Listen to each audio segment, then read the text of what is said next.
Sebelumnya yang terhormat kepada Bapak Elan Sumarna selaku pemateri di kajian Sahih Bukhari pada sore kali ini dan teman-teman semua terutama dari warga Himpunan Ilmu Pendidikan Agama Islam dan teman-teman mau itu dari luar prodi Ilmu Pendidikan Agama Islam ataupun Bapak Ibu guru sekalian.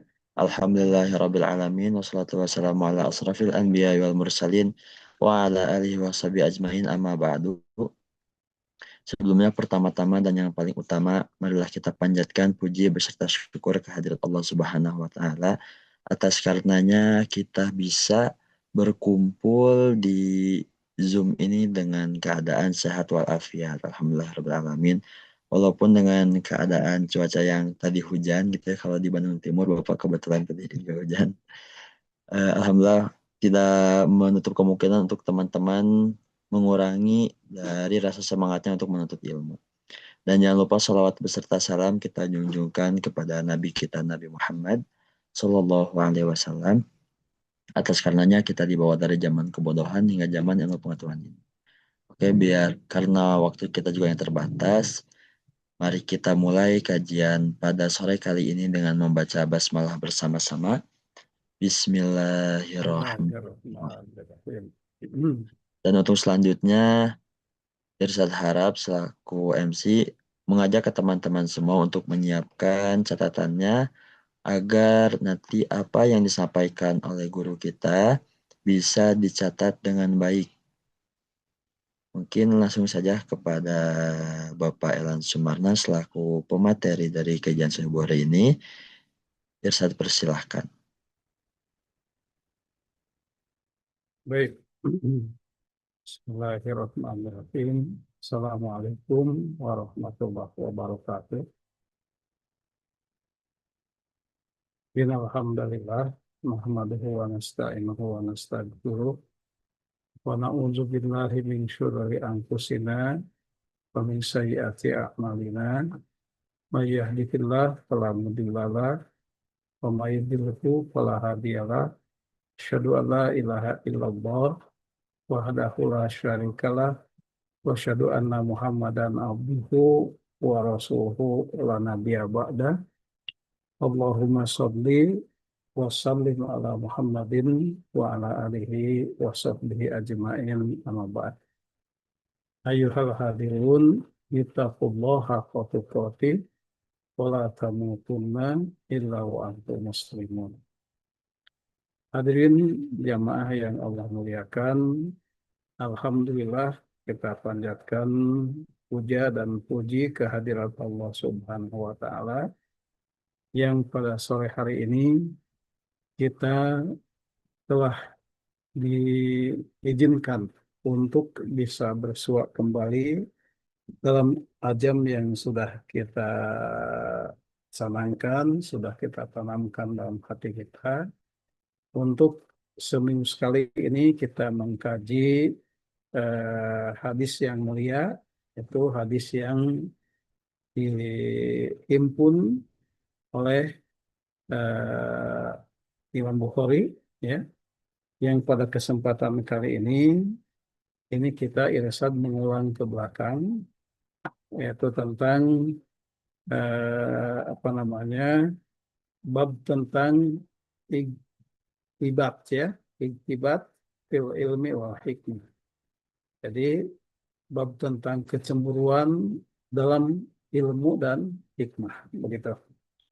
Namun seperti biasa, sebelum kita memulai kajian ini, jamaah sekalian, Bapak Ibu, Bapak Ibu dosen, dan Bapak Ibu kaum muslimin yang lainnya, sahabat karib kerabat dimanapun Anda berada, dan jadi mahasiswa, ya, baik dari eh, prodi ilmu pendidikan agama Islam maupun dari prodi yang lainnya di mahasiswa UP ini, dan tentu jamaah yang Allah muliakan, sebelum kita memulai, kita masuk pada nasihat dulu. Ini Ustaz, kita biasa kita nasihat dulu Yang pertama nasihatnya, bukan yang pertama maksudnya, nasihat yang akan diambil pada kesempatan kali ini adalah dari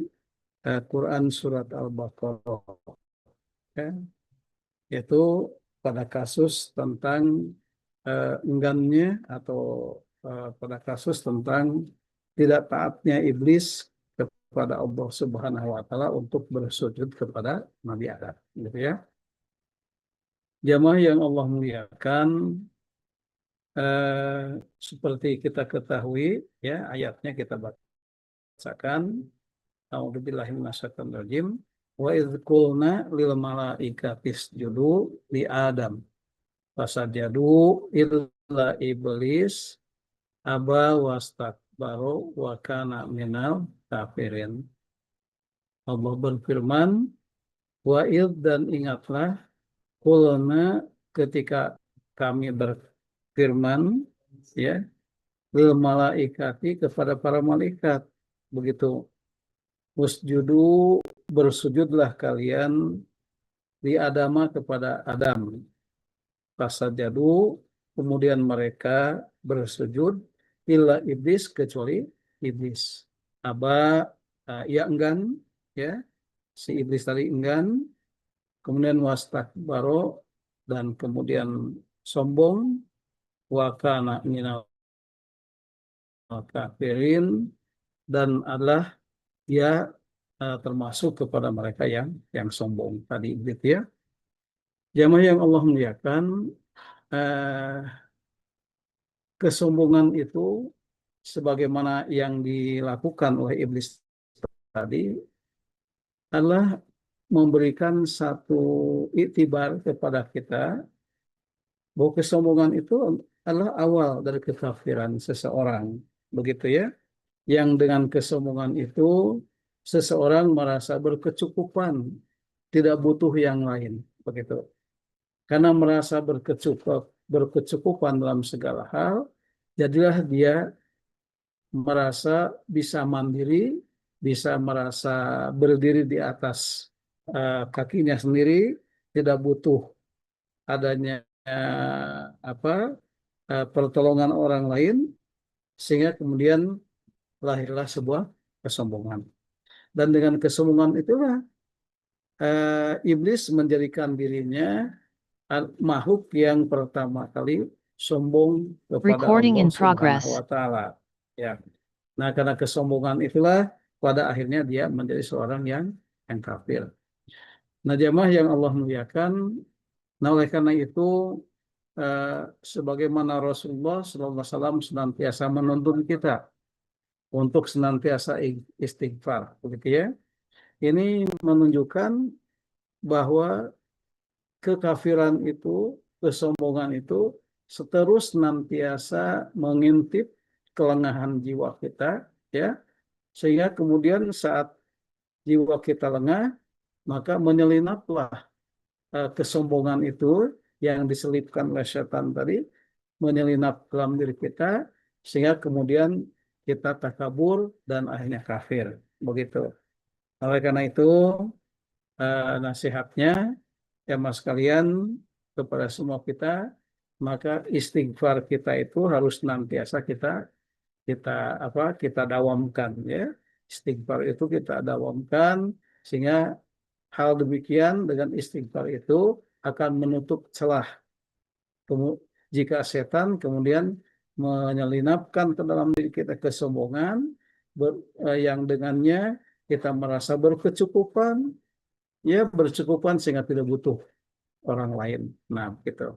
Hal ini sebagaimana terjadi ketika para malaikat dalam ayat tadi, yang di dalamnya ada iblis, ya, kemudian disuruh oleh Allah Subhanahu wa taala untuk hormat, untuk takzim, ya, untuk bersujud.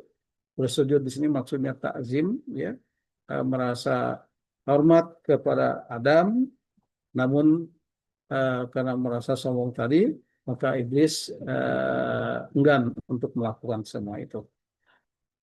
Demikian jamaah sekalian nasihatnya. Jadi senantiasa kita harus mendawamkan istighfar untuk kemudian bisa menolak kesombongan yang diselipkan oleh iblis kepada hati kita. Jamaah yang Allah muliakan, pada kesempatan ini kita akan masuk kepada jenjang mengulang bahasan kita yang kemarin, ya.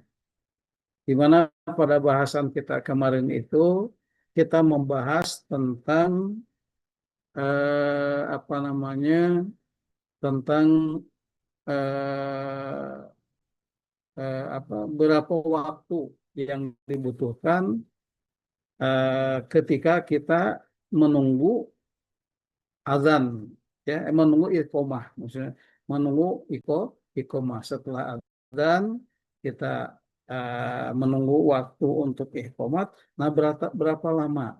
Nah, dalam bahasan kita kemarin tidak ada batasan, begitu, tidak ada batasan, tetapi tentu harus dilakukan dalam waktu yang relatif singkat.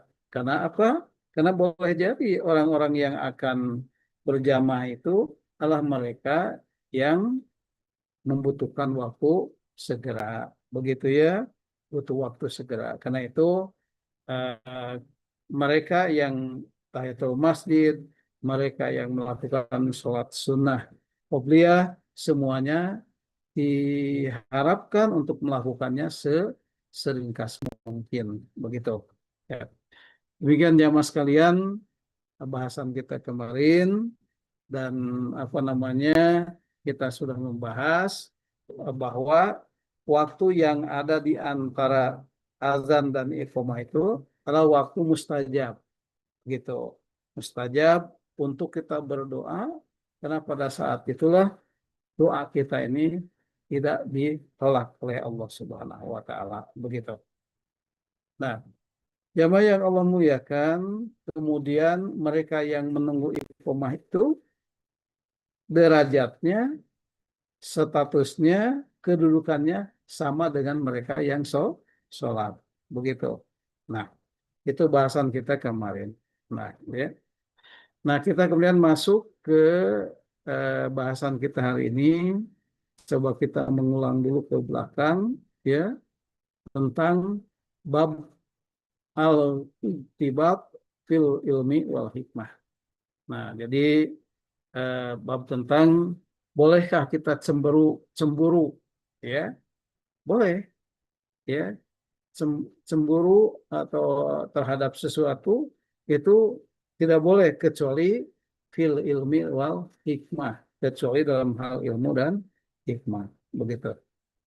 Nah, jamaah yang Allah muliakan, kita masuk kepada salah satu hadis, ya, yang disampaikan oleh Umar bin Khattab, ya.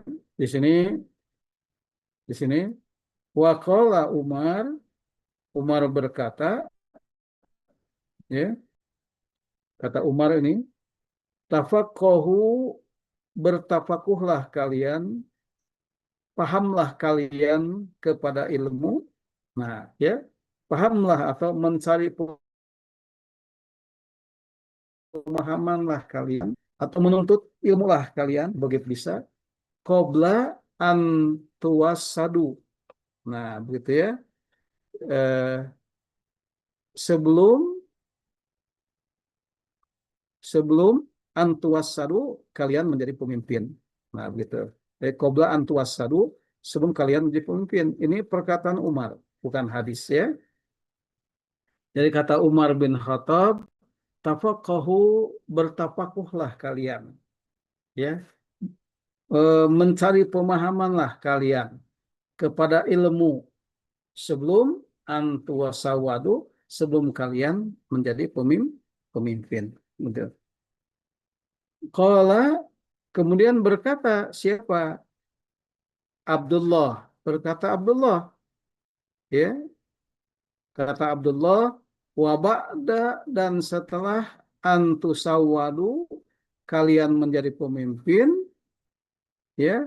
Qad ta'allama, maka mengajarlah siapa maka kemudian ta'allama belajarlah siapa ashabun Nabi Shallallahu Alaihi Wasallam, para sahabat Nabi Sallallahu Alaihi Wasallam, fi kibari sinnihim, di masa tua mereka, begitu. Nah, ini terjemahannya ada di bawahnya ya mas kalian. Umar berkata, ya, tuntutlah ilmu agama sebelum engkau jadi pemimpin. Kemudian Abu Abdullah berkata, tuntutlah ilmu agama setelah kalian menjadi eh, pemimpin. Dan bahwa Nabi Sallallahu Alaihi Wasallam dan bahwa sahabat Nabi Sallallahu Alaihi Wasallam itu mereka menuntut ilmu agama pada usia tuanya, usia senjanya, begitu ya. Nah, ini satu hadis, kita simpan dulu satu hadis. Ini hadis Umar, ya. Maksudnya ini adalah apa namanya, kaul sahabat, ya. Ya. Kemudian hadis yang kita ini ya mas sekalian, hadis yang akan kita bahas adalah hadis nomor 74, ya. Nah, kita baca dulu itunya, eh, apa namanya, sanad atau rawinya. Haddatsana telah menceritakan kepada kami, kepada Imam Bukhari maksudnya siapa? Al-Humaid, itu Humaidi, ya. Jadi kata Imam Bukhari, hadatsana telah menceritakan kepada kami Al-Humaidi, yaitu Imam Humaidi. Berarti Imam Humaidi adalah gurunya Imam Bukhari, betul ya. Qala, kemudian itu Al-Humaidi berkata, apa kata beliau? Haddatsana telah menceritakan kepada kami siapa? Sufyan. Nah, Sufyan gitu. Qala, kemudian Sufyan berkata, ya, Haddatsani telah menceritakan kepada aku siapa? Ismail bin Abi Khalid. Ismail bin Abi Khalid. Nah, di mana Ismail bin Abi Khalid apa namanya, ala goirima, terhadap selain itu juga, hadatsanahu telah kami telah menceritakan kepada kami tentang ini, tentang hadis ini, Az-Zuhri, siapa? Imam Zuhri. Qala, kemudian berkata, ya, sami itu, nah, aku mendengar Qais bin Abi Hazim. Qala berkata, aku mendengar Qais bin Abi Hazim katanya, sami itu, nah ini hadis nabinya yang ini ya, sami itu aku mendengar Abdullah bin Mas'ud. Qala berkata, aku mendengar Abdullah bin Mas'ud berkata, katanya apa? Qala Nabi Sallallahu Alaihi Wasallam, Nabi Sallallahu Alaihi Wasallam bersabda, la hasada, tidak ada hasad, tidak ada hasad. Kita tidak boleh hasad, illa, kecuali, kata Nabi, kecuali filsna ini dalam dua hal. Kecuali dalam dua hal. Apa dua hal tadi? Yang pertama, rojulun atahullahu malan. Seseorang yang diberikan oleh Allah harta, kemudian fasulito ala halakatihi, kemudian dia membelanjakan hartanya tadi fil haqi, dalam yang benar, ya. Warojulun, dan seseorang yang atahullahu, Allah berikan kepadanya al hikmata, hikmah atau ilmu, fahuwa yaqdi, kemudian dia memutuskan segalanya dengan dasar ilmu tadi, wa yu'allimuha, dan kemudian dia mengajarkannya. Nah, ya mas kalian, itu hadisnya ya. Nah, ini terjemahnya sudah ada, ya. Nah, gitu. Jadi menurut hadis ini jelas ya bahwa kata Rasulullah la hasada, tidak ada hasad. Kita tidak boleh memiliki sifat hasad. Illa fisna ini kecuali dalam dua hal. Yang pertama adalah rojulun atahullahu malan. Nah, seseorang yang dikaruniai oleh Allah harta yang banyak. Nah, nah kan kita juga sering iri ya ketika seseorang uh, beli sesuatu yang mahal, seseorang mendapat sesuatu harta yang banyak dan mendapatkan macam-macam dari harta, kita kemudian iri. Itu tidak boleh. Kecuali kalau harta itu dia belanjakan oleh pemiliknya untuk hal-hal yang benar. Misal untuk berinfak, untuk berzakat, misal untuk menolong orang lain dengan hartanya, dan lain sebagainya. Nah, pada sisi bahwa hartanya itu dibelanjakan dalam perkara yang hak, maka kita boleh iri, boleh cemburu, ya, begitu. Karena di sini terjadi persaingan yang positif. Ya, jadi kalau persaingan itu sesuatu yang positif, bolehlah, begitu ya, bolehlah, begitu ya. Nah itu jamaah sekalian, ya intinya. Dan yang kedua adalah kita boleh iri, cemburu pada seseorang yang Allah berikan hikmah. Kemudian dengan hikmah itu dia memutuskan segalanya, ya, dia menghakimi, dia menetapkan hukuman atas segalanya itu melalui ilmu tadi. Kemudian wayu alimuha, lantas dia mengajarkannya. Nah ini kita harus iri, begitu. Jamaah sekalian, kelihatannya antara hadis apa kaul sahabat yang pertama yang dari Umar tadi, yang ini ya, dengan hadis Nabi yang kita bahas tadi, yang itu yang ini, ya, itu tidak ada kait mengait kelihatannya ya. Nah, jadi dengan demikian gerangan apa yang ingin diinginkan oleh Imam Bukhari sehingga beliau mengutip perkataan sahabat tadi sebelum sabda Nabi Shallallahu Alaihi Wasallam tadi, gitu ya.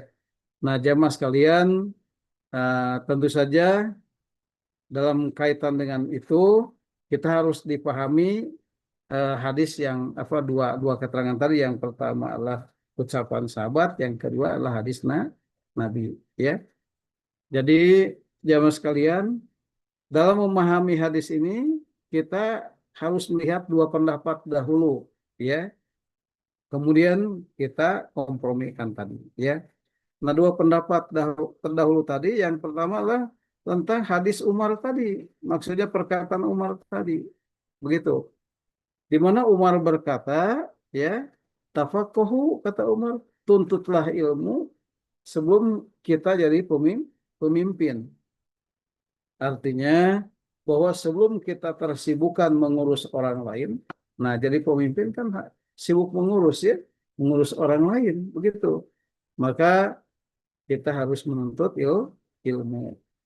Tentu saja ilmu yang dimaksud di sini adalah ilmu agama, bukan ilmu umum. Nah, ini jamaah sekalian. Jadi ya, kenapa begitu? Nah, kembali kepada bahasan kita bahwa ilmu itu kan dua. Ada ilmu yang fardu ain, yaitu ilmu agama, dan ada ilmu umum seperti ilmu ekonomi, fisika, dan kedokteran dan sebagainya adalah fardu kifayah. Nah, sebelum menjadi pemimpin, semua orang dengan beragam latar belakang, ya, apakah dia itu mahasiswa IPAI, apakah dia mahasiswa fisika, apa dia mahasiswa lain, apa dia semua semua latar belakang yang dimiliki oleh orang-orang itu, kemudian apabila suatu ketika ditunjuk menjadi seorang pemimpin, nah minimal tentu saja pemimpin untuk dirinya, minimal kan gitu ya. Kan ada hadisnya kan, apa eh, apa namanya, hadisnya mengatakan bahwa setiap kita ini adalah pemimpin. Nah, dan akan ditanya dari hasil kepemimpinannya. Begitu. Nah, jadi dengan demikian, sebelum kita ini memimpin diri kita, sebelum kita memimpin orang lain, terlebih begitu ya, maka kita harus menuntut ilmu. Ilmu yang dimaksud adalah ilmu agama, bukan ilmu yang lain. Begitu ya. Nah, kenapa kita harus menuntut ilmu agama sebelum kita menjadi pemimpin? Karena pemimpin itu identik dengan mengurus orang lain. Sehingga dengan ilmu agama kita akan tahu bagaimana cara memanage apa urusan orang lain sehingga kemudian beroleh menjadi sebuah kemaslahatan untuk semua, untuk kita sebagai pribadi, untuk kita sebagai kelompok, ya, dan untuk kita sebagai eh, yang lebih atas dari kelompok tadi, begitu ya. Nah, yang kedua jamaah sekalian, eh, Abu Abdullah berkata, nah dari hadis tadi ya, Abdullah berkata, nah dari hadis tadi, bahwa setelah kalian jadi pemimpin, maksudnya bahwa walaupun sudah jadi pemimpin, ya, maka tetap harus menuntut ilmu agama tadi. Nah, jadi tidak berarti kalau sudah jadi pemimpin itu selesai menuntut ilmu agamanya. Tentu tetap menuntut ilmu agama harus terus dilakukan. Begitu, ya. Terlebih ketika jadi pemimpin itu kita kan diamanahi mengurus orang lain. Maka ilmu agama tidak boleh tersisihkan karena dia itu fardu ain dan menjadi tonggak, menjadi apa pondasi untuk setiap kita. Entah kita ini orang yang mempelajari ilmu agama secara khusus atau entah kita ini adalah orang yang mempelajari fardu ain yang lainnya. Maka ilmu agama itu wajib, gitu ya.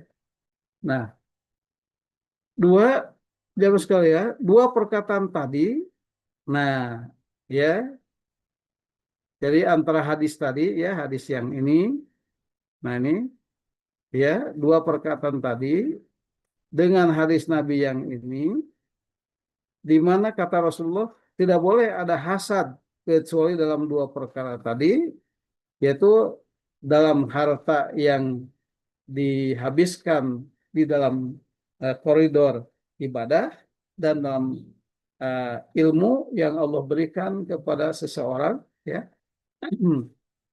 Itu ya mas sekalian, eh, apa namanya, dua perkataan tadi itu sesungguhnya saling menguatkan, tidak terpilah, ya. Dua perkataan tadi itu saling menguatkan pada sisinya masing-masing, ya. Yang kesimpulannya bahwa mencari ilmu agama itu wajib, begitu, wajib selamanya dalam kondisi apapun. Nah, begitu ya. Jadi mencari ilmu agama itu wajib untuk semua dalam kondisi apapun. Entah dia sudah sebelum dia menjadi pemimpin atau sedang menjadi pemimpin, maka ilmu agama itu adalah wajib. Ya, sehingga dalam hadis tadi dikatakan bahwa para sahabat itu ketika masa tuanya masih tetap mencari ilmu agama secara wajibnya tadi. Begitu ya. Nah, itu jamaah sekalian apa namanya bahasan kita tentang dua perkataan tadi. Oleh karena itu, jamaah sekalian, tentu saja pengertian pemimpin di sini adalah mencakup seluruh aktivitas kepemimpinan kita, baik yang formal maupun yang informal, baik dalam kapasitas kita sebagai pribadi maupun sebagai jamaah ini. Maka mencari ilmu agama itu wajib sebelum kita jadi pemimpin. Ustaz, kita sapa-sapa dulu ya. Selamat bergabung bagi mereka yang sudah mulai bergabung dalam kajian hadis Bukhari, ya. Insya Allah kita lanjutkan, maksudnya kita selenggarakan tiap pekan, tapi sementara bisa kita belum hibrid dulu ya. Kita ini ya mas kalian kita online aja dulu ya, online aja dulu begitu. Uh, jadi pada kesempatan ini ya mas kalian, Bapak Ibu yang Allah muliakan, sahabat karib kerabat dimanapun Anda berada, dan adik-adik mahasiswa UPI maupun di luar UPI, barangkali ada yang bergabung, yang Bapak cintai, ya. Baik, apa kita kembali ya kepada bahasan tadi. Jadi maksud hadis tadi bahwa kita harus menuntut ilmu agama sebelum jadi pemimpin, maksudnya setelah jadi pemimpin juga, ya, begitu. Kenapa begitu? Karena pemimpin itu sifatnya bisa memimpin diri kita sebagai pemimpin, ya, atau kemudian kita menjadi pemimpin dalam sebuah komunitas, ya, baik yang formal ataupun yang informal, maka ilmu agama harus menjadi dasar dari kebijakan-kebijakan yang kita apa kita ambil begitu. Nah, begitu. Itu ya hadis yang pertama ya, dan hadis mafhumnya kaul sahabat tadi ya. Nah, kemudian jamaah sekalian, kita masuk kepada hadisnya. Nah ya. Nah, dimaksud tidak ada hasad artinya tidak ada kecemburuan. Tidak ada kecemburuan kecuali dalam dua hal. Pertama, seseorang yang diberikan harta dan menghabiskannya di jalan Allah Subhanahu wa taala. Yang kedua, seseorang yang diberi hikmah, seseorang yang diberikan hikmah,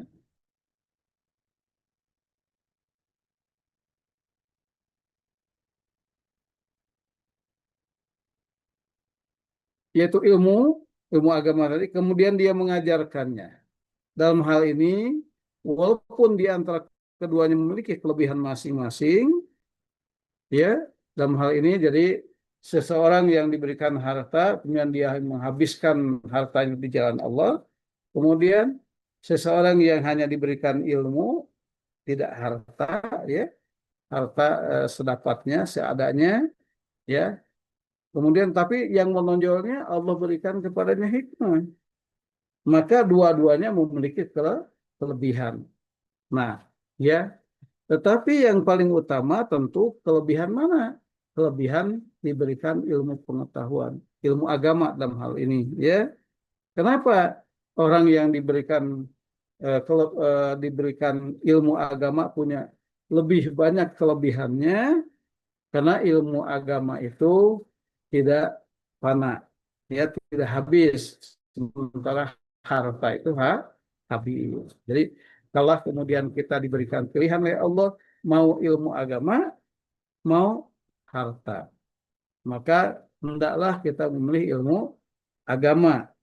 Memilih harta boleh, boleh saja, boleh saja, asal harta yang dimaksud itu harta yang dibelanjakan olehnya di jalan Allah Subhanahu wa taala, dan kita cemburuan kepadanya sesuatu yang dipahalai begitu.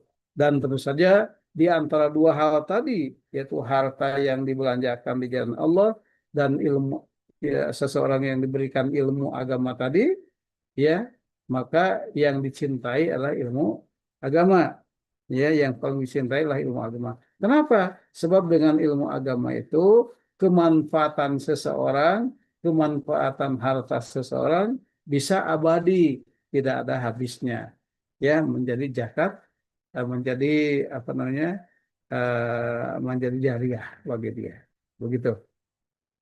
Demikian irisan bahasan kita hari ini.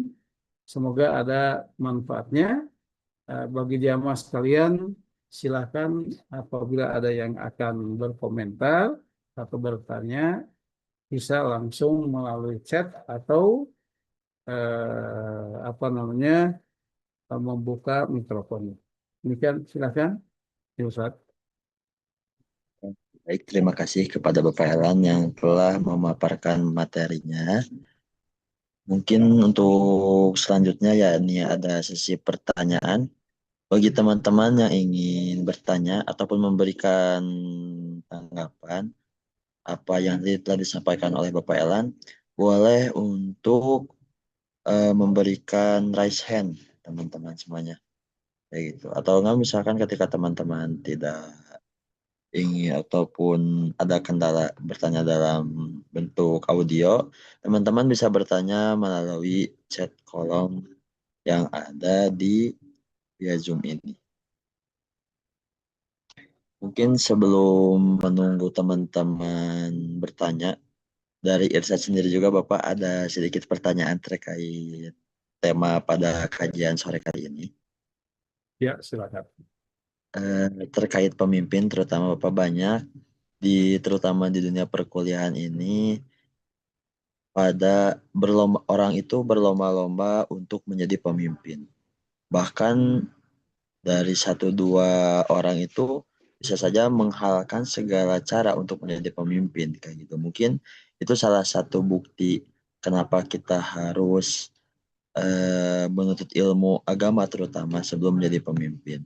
Nah, kira-kira tanggapan dari Bapak untuk terutama di ruang lingkup kuliah, bagaimana cara kita menyadarkan kepada para mahasiswa itu bahwasanya menjadi pemimpin itu tidak mudah dan mungkin eh, yang pastinya menjadi pemimpin itu berat gitu karena lihat itu di dunia perkuliahan itu sangat berlomba-lomba untuk menjadi pemimpin dan apakah itu salah satu bukti baik Bapak kalau semisal kita melihat orang mulai berlomba-lomba dalam menjadi pemimpin.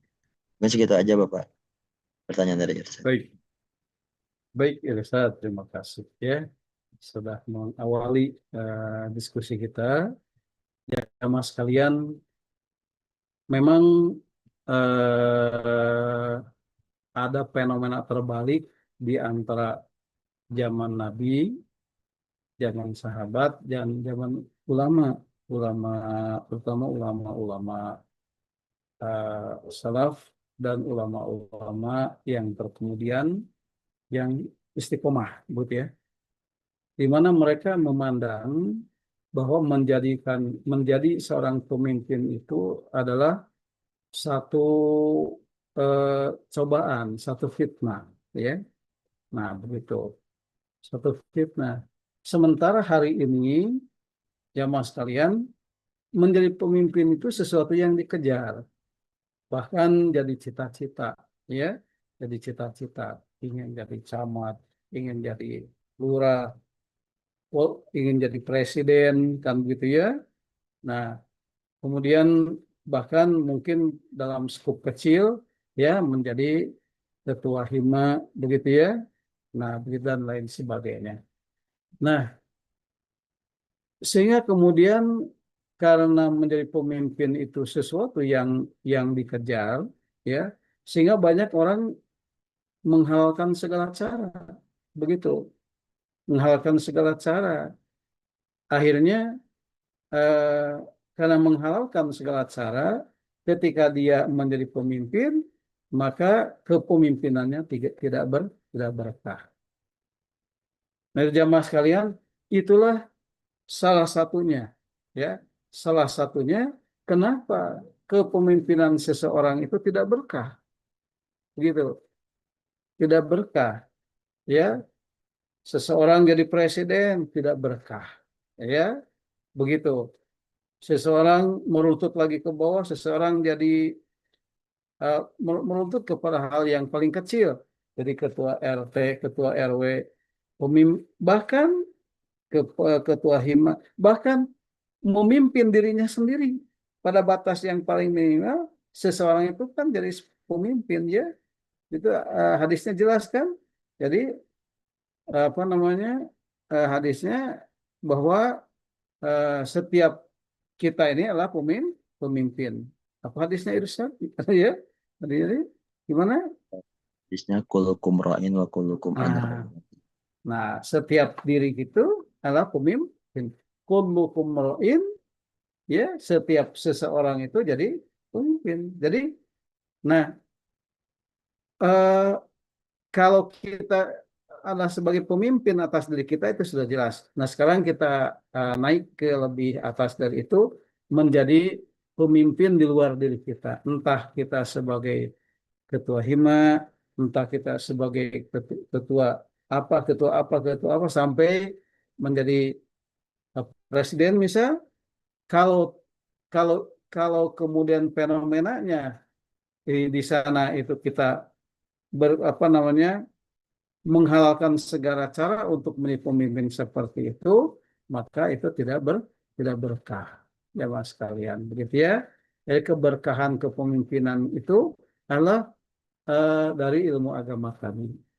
Nah, sekarang pertanyaannya, apakah salah? Ya, apakah salah eh, kita ini berlomba untuk jadi pemimpin? Begitu ya? Berlomba untuk tentu tidak salah. Ya, kan tidak sama dengan para sahabat zaman dahulu yang mereka itu menganggap pimpinan itu sebuah fitnah. Begitu ya? Kira gitu ya? Tentu tidak salah. Begitu ya? Tidak salah. Kenapa tidak salah? Karena budaya hari ini dengan budaya zaman para sahabat itu berbeda. Berbeda ya. Nah, karena budaya boleh bergulir, tetapi intisarinya, hakikatnya tidak boleh berubah. Apa yang tidak boleh berubah? Itu tadi bahwa mencarilah agama sebelum ilmu agama sebelum menjadi pemimpin. Nah, dalam hal ini tentu casingnya boleh berubah, casingnya boleh berubah, tetapi hakikat yang ada di dalamnya tidak boleh berubah. Dalam hal ini kalau ada persaingan untuk menjadi pemimpin, maka ilmu agama harus menjadi bagian yang dijadikan indikator. Begitu. Nah, ini yang lu mungkin hari ini ya tidak jadi indikator. Ada sih memang dan di kita memang mungkin masih ada ya. Syarat yang pertama menjadi pemimpin itu harus berakhlak mulia, misal begitu ya, gitu ya. Adalah bau-baunya ilmu agama. Tetapi disyaratkannya ilmu agama secara eksplisit itu belum ada. Nah, oleh karena itu, karena ini jadi hilang, ya, ini syarat ilmu agama jadi hilang, maka orang berlomba untuk menjadi pemimpin, apa namanya menjadi pemimpin eh, eh,